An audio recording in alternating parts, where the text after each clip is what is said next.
Hi everyone, today we are going to give a presentation about analyzing the Park Geun-Hye occupation scandal, a landmark case in South Korea's democratic history. We are Group 3, which included 8 members. As the country's first female president, Park Geun-hye was expected to govern stably. However, she let her close friend Chu Sen-sil illegally interfere in state affairs and collude with large corporations. This triggered massive public protests and South Korea's first presidential impeachment, highlighting the critical importance of integrity, transparency, and even institutional supervision. Let's look at the key background and people involved. The main figures here are President Park Geun-hye, her close confidant Chi Sin-sil, and large corporations like Samsung. Chi Sin-sil illegally accessed the confidential presidential documents and influenced the national policies. This sparked massive public anger and candlelight protests, leading to Park's impeachment and a 20-year prison sentence. Now, I will discuss the causes of corruption case involving former South Korean President Park Geun-hye, the legal consequences and its implications. So first, several factors contributed to this scandal. Presidential power was highly concentrated, while supervision and transparency were limited. This allowed abuse of authority to happen more easily. In addition, informal personal relationships became more influential than formal government procedures, allowing Chung Soo-hee, who had no official position, to interfere in state affairs. Second, Park Geun-hye was found guilty of serious crimes including bribery, abuse of power, and coercion. As a result, she was impeached, removed from office, and sentenced to a long prison term with heavy financial penalties. This case had significant impacts on both individuals and society.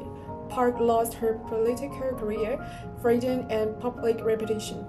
At the national level, public trust in their government was weakened temporarily, but the case also strengthened South Korea's democratic and judicial system by showing the leaders are not above the law.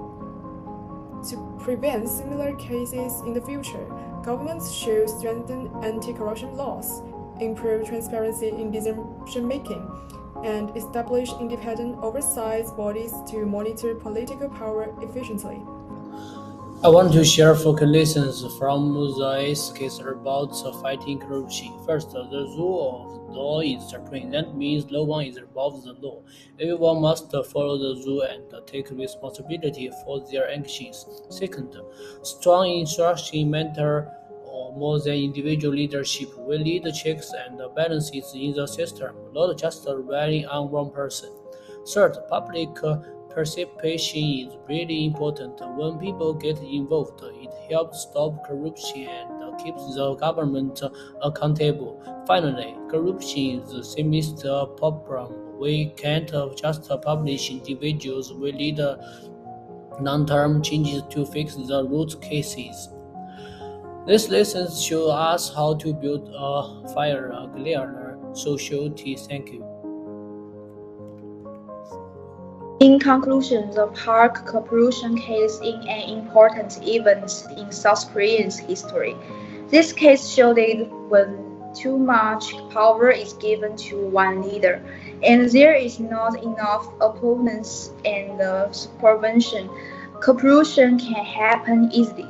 This case also showed the importance of fair accounts, strong government systems, and public involvement in keeping leaders responsibility for their action.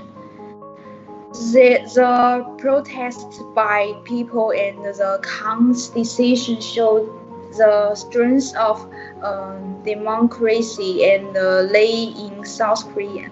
Overall, this case teaches us that honesty, transparency, and following the law are very important for a country. Strong system and the responsibility leads can help protect the people's trust and keep the country stable. That's all of our group presentation. Thank you, everyone.